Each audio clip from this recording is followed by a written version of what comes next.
Welcome to Dark Whispers, where shadows creep through silence and the echoes of the forgotten linger in the dark. Tonight, we step into the hushed halls of a sanctuary, a place meant for prayer, for peace, for light. But on one October night in 1974, it became a scene of unspeakable terror, a locked church, a young newlywed seeking solace, and a discovery that would haunt Stanford University for more than 4 decades. This is the chilling case of Midnight in the Sanctuary, the murder of Arlis Perry. Disclaimer: this story includes sexual violence and graphic crime scene staging. It was late on a warm Saturday night, October 12, 1974, on the campus of Stanford University in California. The sandstone buildings glowed faintly under the campus lights. The pathways were quiet, and the only sounds were the rustle of palm trees in the evening breeze. 19-year-old Arlis Perry had just moved to California with her husband Bruce. They were newly married, still settling into their new life together. That night, the couple had a small argument, the kind every young couple has. It was over something trivial, something as ordinary as the air pressure in a car tire. Words were exchanged, voices tightened, and eventually, Arlis said she needed to clear her head. She told Bruce she was going to spend some time at the campus church, a place she often went to pray when she needed peace. With that, she turned, walked away across the quad, and stepped through the massive wooden doors of Stanford Memorial Church. Bruce waited for her return. He waited an hour, then 2. Midnight came and went, but Arlis did not come back. At 3 o'clock in the morning, worried and uneasy, he phoned campus police to report her missing. Officers checked the outside of the church, but every door was locked tight. They assumed she must have left and gone somewhere else. There was nothing more they could do at that hour. But when the morning sun began to rise, everything changed. At 5:45 a.m., the security guard on duty, a man named Stephen Crawford, unlocked the doors of the church to prepare it for Sunday services. When he stepped inside, the quiet, sacred air of the sanctuary was heavy with something unnatural. At first, he thought the church was empty. Then, near the altar, he saw her. Arlis Perry was lying on her back in front of the cross. She was partially undressed, her body horribly violated. A long altar candle had been forced inside her. Another candle was laid across her chest, almost like a twisted ritual. Her skull bore the wound of an ice pick, the fatal blow delivered to the back of her head. What had been a house of worship just hours before was now the scene of a horrifying murder. Police swarmed the church. They quickly discovered that the building showed no sign of forced entry from the outside. Yet one door, by morning, had been forced open from the inside, as if someone had been locked in and smashed their way out. It raised a disturbing question. Had the killer been inside the church all along, when the doors were locked? Or had he entered with keys, hidden, and waited?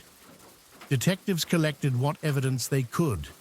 There were fingerprints on candles, biological samples, footprints on the floor.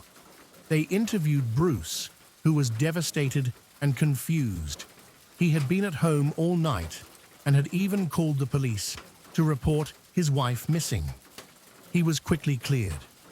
Other suspects were questioned and released. And then came the rumors.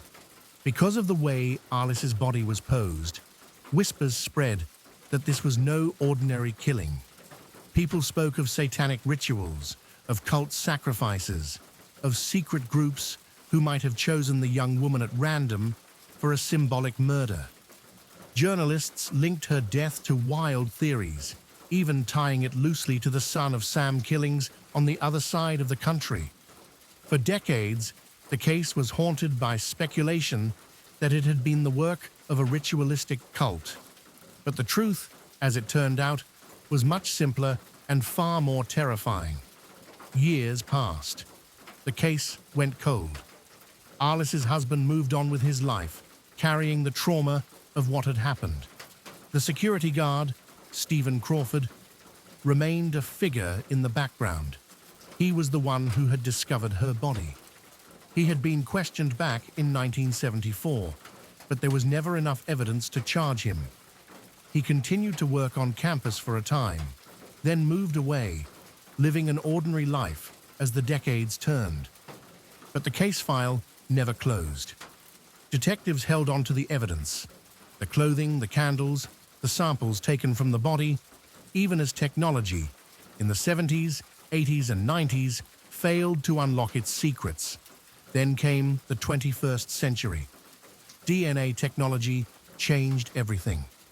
Cold case investigators reopened Arlis Perry's file and began retesting the old evidence with modern forensic science. They extracted genetic material from her clothing, material that had been invisible to science in the 70s, but now could be tested with precision. The results pointed in one clear direction: the security guard, Stephen Crawford. For over 40 years, he had lived free, while the community whispered about cults and conspiracies. But in the end, the killer had been there all along. Armed with a search warrant, detectives went to Crawford's apartment in San Jose in June of 2018. They knocked, announced themselves, and prepared to arrest him. But Crawford was waiting. He pulled a handgun.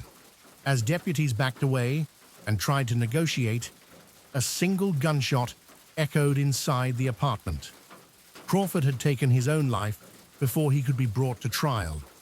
The case was closed, but not in the way anyone had hoped. There was never a courtroom, never a confession, never a clear motive.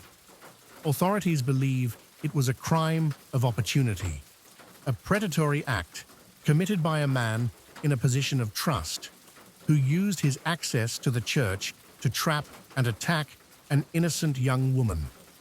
The ritualistic staging of her body was never tied to any cult or group. It was the work of one man trying to shock and mislead investigators.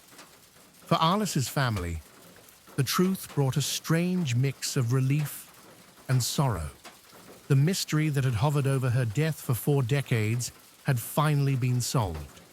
Her name was cleared of all the dark rumors, and the wild stories that had surrounded her case could finally be put to rest. But justice was denied.